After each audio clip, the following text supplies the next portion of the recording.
तो दोस्तों आज मैं एक्सप्लेन करने वाला हूँ डिज्नी प्लस हॉटस्टार पे आई एक बहुत ही बेहतरीन और दुनिया की सबसे भयानक हॉरर मूवी को, जिसका नाम है ब्लडी इश्क, जिसके अंदर हमारी आनंदी है जो कि बड़ी से भी बड़ी हो चुकी है। और अगर मैं ये कहूँ कि ये मूवी दुनिया की सबसे भयानक मूवी है तो ये बात गलत नहीं होगी, क्योंकि सच में मूवी बहुत ही ज्यादा भयानक है। मतलब शायद से एग्जॉर्सिस्ट और बाकी सारी मूवीज भी इसके सामने फेल हो जाएंगी। ये मूवी इतनी ज्यादा डरावनी है कि आपको कम से कम 15-20 दोस्तों की रिक्वायरमेंट होगी, अदरवाइज आप नीचे गिर पड़ोगे। इतनी ज्यादा भयानक है ये, पसीने आएंगे आपको, थर थर कांपोगे आप। इस मूवी को डायरेक्ट किया है विक्रम भट्ट ने, तो आप समझ सकते हो कि क्या लेवल होने वाला है। मतलब भयानक हो जाएगा बिल्कुल आज। और आज यहाँ पर सभी लोग सार्काज्म में कमेंट्स में बात करेंगे, कोई भी सच्चाई नहीं बताएगा। तो देखते हैं किसका सार्काज्म बेस्ट होने वाला है।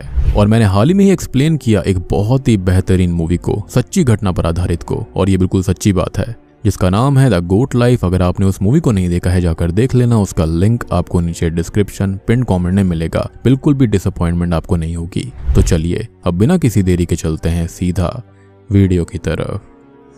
तो मूवी की शुरुआत स्कॉटलैंड के समुद्री इलाके को दिखाते हुए होती है, जहां पर एक लड़की डूब रही थी, यानी कि हमारी प्यारी आनंदी अब बड़ी हो चुकी है, या फिर ये कहें कि बड़ी से भी ज्यादा बड़ी। और वो प्यार को लेकर, जिंदगी को लेकर कुछ सोच रही होती है कि तभी उसको हॉस्पिटल में होश आता है, जहां पर हम जान पाते हैं कि असल में इसका नाम नेहा है, जो कि रोमेश की पत्नी है। किसी हादसे की वजह से वो पानी में डूब रही थी, जिसको उसने बचाया और हॉस्पिटल के अंदर भर्ती करवाया। लेकिन दिक्कत ये होती है कि उसे मेमोरी लॉस हुआ था। उसको बस ये पता है कि रोमेश उसका पति है, लेकिन उसके साथ क्या कैसे हुआ उसे कुछ याद नहीं था। अब हॉस्पिटल से बाहर निकलकर एक बच्चा डिमोनिक होकर नेहा से ये कहता है कि इस बार वो नहीं बचेगी, यानी कि उसके साथ जो कुछ भी हुआ था उसके पीछे पक्का किसी सुपरनैचुरल फोर्स का हाथ था। खैर ये दोनों अब स्कॉटलैंड के ही एक सेक्लूडेड आइलैंड पर बने हुए अपने मेंशन में हॉस्पिटल से जाते हैं, जहां पर एंटर करते ही हम समझ जाते हैं कि वहां पर कोई भयानक एंटिटी का वास है। और सबसे बड़ी बात कि ये लोग काफी अमीर थे।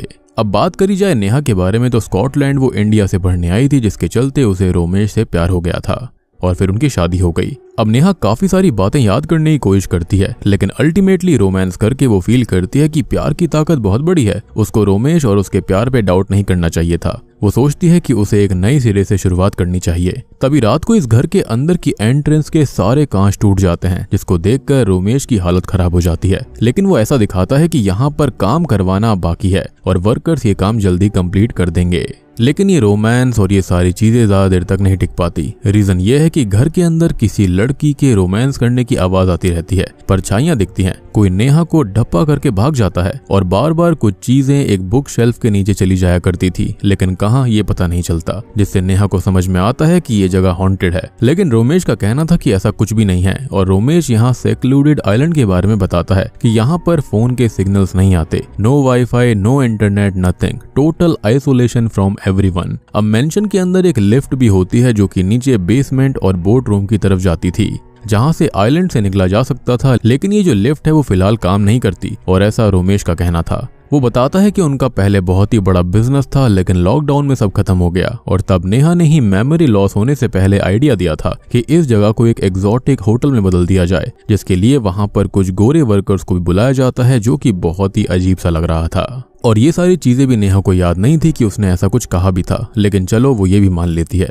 अब तभी एक दिन नेहा की बेस्ट फ्रेंड आयशा उससे मिलने अचानक से आ जाती है, जिसकी एक आंख पर चोट का निशान था। वो इनडायरेक्टली बहुत ही ज्यादा नेहा को रोमेश के खिलाफ भड़काती है कि वो उससे चीजें छुपा रहा है और ये घर हॉन्टेड भी है, और क्या उसको अजीब चीजें इस घर के अंदर फील नहीं होती हैं, जिसके चलते रोमेश और उसके बीच दरार आने लगती है। रोमेश नेहा को बताता है कि शादी से कुछ दिन पहले आयशा ने नेहा के लिए एक लेटर लिखा था कि वो गलत आदमी है और ये सारी चीजें, जिसके चलते नेहा रोमेश पे भरोसा करती है। लेकिन इस बार जो लिफ्ट बंद रहा करती थी वो काम करने लगती है। नेहा अंदर जाती है तो हम एक फीमेल स्पिरिट को ऊपर की साइड देखते हैं, यानी कि इस मेंशन के अंदर एक लड़की का भूत है। और नीचे जाने पर नेहा को महसूस होता है कि यहाँ पर कोई भूत है, और उसको देवदत्त नाम के ऑफिसर का एक कार्ड मिलता है, जो कि बहुत ही वियर्ड चीज थी। खैर अब फिर से रोमेश नेहा को मना लेता है, लेकिन इस बार आयशा उसके बेडरूम के अंदर थी, जो कि बहुत ही अजीब बात होती है। इवन उसको भी ऑफिसर देवदत्त के बारे में पता था। उनसे बात करने के लिए नेहा पहाड़ी पे जाकर यहाँ पर आने की रिक्वेस्ट करती है।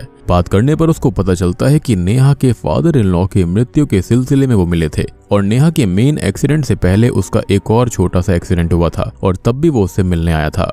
और वहां पर ऐसा लग रहा था जैसे कि वो अपने पति के बारे में कुछ छुपा रही हो। खैर असल में मेमोरी लॉस होने से पहले नेहा बेसमेंट के अंदर जाना चाहती थी क्योंकि उसको लगता था कि ये घर हमेशा से हॉन्टेड है, लेकिन बेसमेंट का डोर लॉक्ड होता है जहां से बोट मिलती। रोमेश का कहना था कि वो बस घर को सेफ रख रहा है क्योंकि ये पिलर्स पुराने हैं, लेकिन नेहा को इस बात पर यकीन नहीं होता। रोमेश यहाँ पर जल्दीबाजी में एक पेन ड्राइव भी ढूंढ रहा था, लेकिन नेहा जबरदस्ती बस बेसमेंट में चली जाती है। लेकिन रोमेश गुस्से में नेहा को धक्का दे देता है जिसकी वजह से उसको चोट आई थी, और ये जो ऑफिसर देवदत्त का कार्ड था वो भी उसी वक्त वहां छूट गया था, और ये वही मोमेंट था जब देवदत्त उससे मिलने आया। खैर वियर्ड बात ये नहीं थी, असल में देवदत्त का ये मानना था कि उसके फादर इन लॉ यानी कि रोमेश के पिता को उसने खुद मारा है, लेकिन सबूत ना मिलने की वजह से ऐसा हुआ, यानी कि उसको छोड़ दिया गया। लेकिन वो अभी भी मानता है कि वही दोषी है और नेहा को भी रोमेश के ऊपर शक था। और बातों ही बातों में उनका बेसमेंट के बारे में भी जिक्र हुआ था, तो शायद वो वहीं से पानी में गिरी होगी। खैर अब पानी में गिरने की वजह से नेहा के अंदर पानी की तरफ जाने से एक डर बैठ गया था। वो आइलैंड से दूर सच्चाई की तलाश में जाना भी चाहती थी, और काफी याद करने के बाद उसको एक किताब के अंदर एक पैरानॉर्मल गोस्ट हंटर्स का इनवॉइस मिलता है जिसके अंदर उसने 500 यूरोज उनको पे किए थे। वो हिम्मत करके वहां पहुंच जाती है जहां पर वो बताते हैं कि उन्होंने उसके घर के अंदर इन्वेस्टिगेशन करी थी। तो असल में नेहा को एक पेंडेंट मिला था, तो साइकिक मीडियम ये कहती है कि इसको सॉल्ट वाटर में डालना होगा जिससे आत्मा की शक्ति आधी हो जाएगी, और फिर वो इसको जलाकर खत्म भी कर सकते हैं। They can break the link between dead and this world. लेकिन जैसे ही ये पेंडेंट सॉल्ट वाटर में डाला जाता है वो तुरंत ही उठकर बेसमेंट के अंदर चला जाता है, यानी कि आत्मा इसी से जुड़ी हुई थी, जहां पर बोट रूम में जाने वाला दरवाजा लॉक्ड भी होता है। तभी ये मीडियम अचानक से पजेस्ड हो जाती है और रशियन भाषा में कुछ बोलने लगती है, और उसका मुंह भी बहुत ही बड़ा हो गया था, और ये मुझे वीजा बोर्ड मूवी के सीन की याद दिलाता है। खैर इसके बाद ये इन्वेस्टिगेटर्स बहुत ही ज्यादा डर गए थे, और वो भी नेहा को यही सलाह देते हैं कि वो इस घर के अंदर ना रहे, उसकी जान को खतरा है। लेकिन नेहा ये सोच लेती है कि अब चाहे उसकी जान क्यों ना चली जाए, लेकिन वो इसकी सच्चाई को जानकर रहेगी, क्योंकि जो उसके साथ हो रहा था वो बहुत ही अजीब था। साथ ही साथ उसकी याददाश्त भी चली गई थी। खैर अब वो घर आकर खुद से ही कैमरा लेकर चेक करती है तो एक लड़की की आत्मा वहां पर होती है, जो कि फिर से नेहा को यही दिखाती है कि वो इस घर के अंदर इंटीमेट होती थी, और कुछ तो था जो कि मिसिंग था। लेकिन ये आत्मा उस कैमरा को फिर से उसी बुक शेल्फ के नीचे फेंक देती है जहां पर जाने पर सारी चीजें गायब हो जाया करती थीं। ऐसा लग रहा था जैसे कि वहां पर डोरेमोन की पॉकेट हो।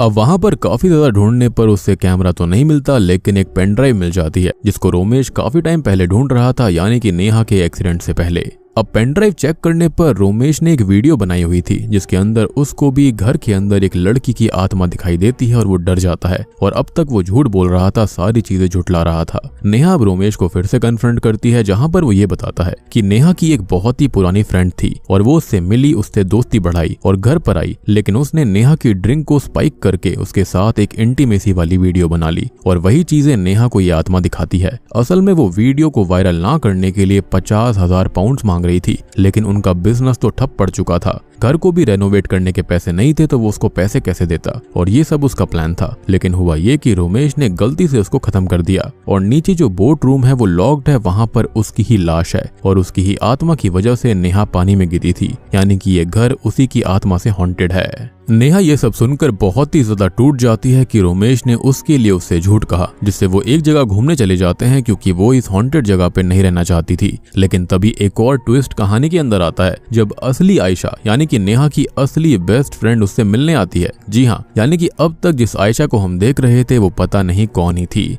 और स्कॉटलैंड के अंदर नेहा और ये असली आयशा दोनों ही पढ़ने के लिए आए थे, और रोमेश ने सारी की सारी कहानी उल्टी सीधी बताई थी। यानी कि रोमेश पहले से ही जानता था कि इस घर के अंदर किसकी आत्मा का वास है और वहां पर कौन थी। एनीवेज अब नेहा अपने पति को चकमा देकर आयशा के साथ एक हॉस्पिटल में जाती है, जहां पर एक व्यक्ति कोमा में था जो कि मीडियम का काम करके कुछ बता सकता था, और उसकी बेटी लिखकर ये बताती कि नेहा के साथ दिक्कत क्या है, ये आत्मा चाहती क्या है। अब नेहा उस आदमी का हाथ पकड़ती है, लेकिन तभी वो चिल्लाकर उठ जाता है और कहता है कि भाग जाओ, और रशियन भाषा में एक मैसेज स्क्रीन पर आने लगते हैं जिसका मतलब था कि अंडरग्राउंड में जाओ, यानी कि बेसमेंट वाला राज अभी भी है। और रोमेश ने जो सारी कहानियां आज तक बताई थी वो सारी झूठी थी। असली आयशा रोमेश को बार बार फोन करती थी। अब असली आयशा रोमेश को नेहा के बारे में पूछने के लिए बार बार इंडिया से फोन किया करती, लेकिन बीच में जब उसने ये कहा कि वो वहां पर आ रही है तो उसने उसका कॉल उठाना बंद कर दिया, और इसलिए ही वो स्कॉटलैंड आई थी। और सबसे बड़ी बात कि आइलैंड के ऊपर सिग्नल्स भी नहीं आते थे, तो नेहा ने अपना सोशल मीडिया वगैरह कुछ भी नहीं चेक किया, जिसकी वजह से उसको आयशा का पता ही नहीं था कि असली कौन है और नकली कौन।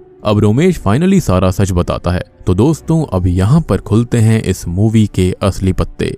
तो असल में जब नेहा की शादी रोमेश से होने वाली थी तो उसके 1 महीने पहले ही नेहा इंडिया आ गई थी। उसी टाइम पर एक कैफे के अंदर फायरिंग शुरू हो जाती है, जहां पर कुछ अजीब हालातों के चलते रोमेश की मुलाकात होती है किमाया टंडन से, और उनके टच करते ही फीलिंग्स एक दूसरे के लिए डेवलप हो गई थी, स्पेशली किमाया के मन में। अब पुलिस तो वहां पर आ जाती है, लेकिन किमाया के बैग पर एक चोट का निशान था, जिसके लिए रोमेश उसको अपने घर लेकर जाता है और वहां किमाया रोमेश और उसके पिता की फोटो देखती है। रोमेश किमाया के लिए वाइन लेने जाता है, लेकिन वो वहां से निकल गई थी। अब ऐसे ही करते करते उनकी मुलाकात फिर से होती है, जहां पर एक कार रेस के बाद उन दोनों के बीच में रोमांस होना शुरू हो जाता है। रोमेश भूल गया था कि उसकी शादी होने वाली है। वो अपने डैड को जाकर ये बताना चाहता था कि वो शादी नहीं कर सकता, लेकिन तभी उसको एक बहुत बड़ा झटका लगता है कि उसके पिता असल में किमाया टंडन से शादी बहुत पहले ही कर चुके हैं, उसको स्टेप मॉम बना चुके हैं रोमेश की। अब रोमेश इस चीज से बिल्कुल बौखला जाता है कि किमाया ने उसके पिता की फोटो देखी थी, लेकिन उसने स्टिल उसके साथ रिश्ता बनाया। वो रुक सकती थी, उसे सारा सच बता सकती थी। तभी किमाया बताती है कि उसको प्यार तो नहीं मिला था, तो फिर उसने सेकंड बेस्ट ऑप्शन चुना, यानी कि पैसा। अब रोमेश के पिता अच्छे हैं, लेकिन रोमेश उसको बाद में मिला जिससे उसको प्यार हो गया है, और वो अभी भी साथ में रह सकते हैं, रिश्ता मेंटेन कर सकते हैं। लेकिन रोमेश उसको बहुत ही गंदी गंदी बातें बोलता है। लेकिन ऑब्वियसली रोमेश ने भी चीट किया था नेहा के ऊपर, इसलिए वो कुछ नहीं कर पाता और किमाया के साथ इंटीमेट होता रहता है। लेकिन एक दिन फाइनली हिम्मत करके वो अपने पिता के पास जाता है, उनको सब कुछ बताने के लिए कि किमाया एक गोल्ड डिगर है। लेकिन तभी किमाया रोमेश के पिता के सर पर पीछे से वार कर कर उन्हें खत्म कर देती है। किसी साइको जैसे बर्ताव करती है कि रोमेश उसका है, वो दोनों अब साथ में रहेंगे। लेकिन तभी गलती से गुस्से में किमाया को रोमेश धक्का दे देता है और किमाया उसी कांच से टकराती है जो कि शुरुआत में टूटा था, यानी कि किमाया की आत्मा नेहा को सब बताना चाह रही थी। एंड ऑब्वियसली वो नेहा से जलती भी थी। तभी शुरुआत में वो जो बच्चा पोजीशन के रूप में दिखाई दिया था, वो असल में किमाया ही उसको बोल रही थी कि वो इस बार नहीं बचेगी। अब रोमेश के सामने 2 लाशें पड़ी हुई थी, एक उसके पिता की और एक किमाया की।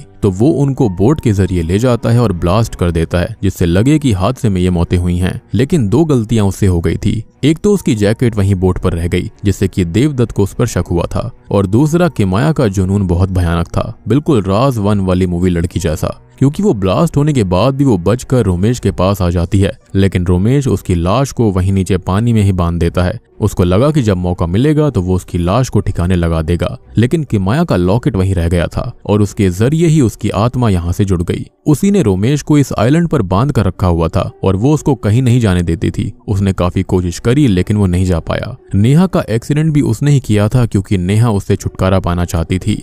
इनफैक्ट अब तक जो आत्मा आयशा बनकर दिखती है वो असल में किमाया थी, और इसलिए देवदत्त भी जब घर के अंदर आया था तो वहां पर हमने नोटिस किया था कि वहां पर किमाया बैठी है। लेकिन देवदत्त को अजीब लग रहा था कि नेहा देख किसको रही है, क्योंकि वो खाली नेहा को दिख रही थी। अब रोमेश नेहा को बताता है उन डॉक्यूमेंट्स के बारे में कि वो इस घर को बेचना चाहता था, लेकिन किमाया ने ऐसा करने ही नहीं दिया। वो डॉक्यूमेंट्स लेने जाता है, लेकिन किमाया ने उसके पेट में एक चीज घोंप दी थी, जिससे कि वो घायल हो जाता है, और तभी उस लॉकेट के रूप में किमाया की आत्मा उनकी तरफ आने लगती है। लेकिन किसी तरह से नेहा उस लॉकेट को पकड़कर सॉल्ट वाटर में डालती है, जिससे कि किमाया की शक्ति आधी हो गई थी, और आग जलाकर काफी मुश्किलों के बाद में लॉकेट को जला भी देती है। अब इतने में रोमेश ने बेसमेंट का दरवाजा खोलकर तोड़कर बोट के अंदर खुद को रख लिया था। नेहा भी वहां पर आती है और बोट चालू करने लगती है, लेकिन बोट चालू नहीं होती। अब इतने में ही किमाया की आत्मा जलती हुई उनको रोकने की कोशिश कर रही थी, एज उसकी शक्ति इसी आइलैंड तक सीमित थी, या फिर ये कहें कि जब तक ये लॉकेट था तब तक उसकी शक्ति थी। लेकिन लॉकेट अब जल गया था और यहाँ पर इनकी बोट भी चालू हो जाती है, जिससे कि ये दोनों ही वहां से बचकर भाग जाते हैं।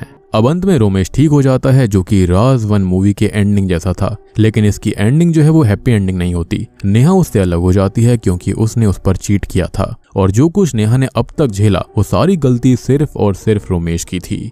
और बूम, इसी के साथ में ब्लडी इश्क मूवी यहीं पर खत्म हो जाती है। तो दोस्तों, ये थी ब्लडी इश्क फिल्म की कहानी, और मुझे नहीं लगता कि ऐसी मूवी आज तक भी हमारी हिस्ट्री में बनी है। ऐसी हॉरर मूवी मतलब बन ही नहीं सकती। ये मूवी इतनी ज्यादा बेहतरीन थी कि मतलब 2 घंटे 18 मिनट कब खत्म हो गए मुझे पता ही नहीं चला। और मुझे लगता है कि आजकल हॉलीवुड और बाकी सभी को सीखना चाहिए कि हॉरर मूवीज बननी कैसे चाहिए। कॉन्जरिंग वालों को यहाँ पर टिप्स लेने चाहिए कि उनको अगली मूवी कैसी बनानी चाहिए। और सबसे बड़ी बात कि जो प्यार की ताकत होती है ना, उसके आगे सब झुक जाते हैं। और मैं इस मूवी को 100 स्टार्स देना चाहूंगा 10 में से, क्योंकि ऐसी मूवी मैंने कभी भी नहीं देखी। बाकी आप लोग बताना कि आपको ये मूवी कैसी लगी। अच्छी लगी है तो लाइक कर देना, कमेंट सेक्शन के अंदर बताना कि आपको कैसी लगी है, और सब सिर्फ और सिर्फ सार्काज़म में बात करेंगे, कोई भी रियलिटी नहीं बताएगा यहाँ पर। तो चैनल के ऊपर नए हैं तो सब्सक्राइब कर लीजिए कभी कभार इस तरह की फनी एक्सप्लेनेशंस के लिए भी। तो मैं आप सबको मिलता हूँ अगली वीडियो के साथ में, तब तक के लिए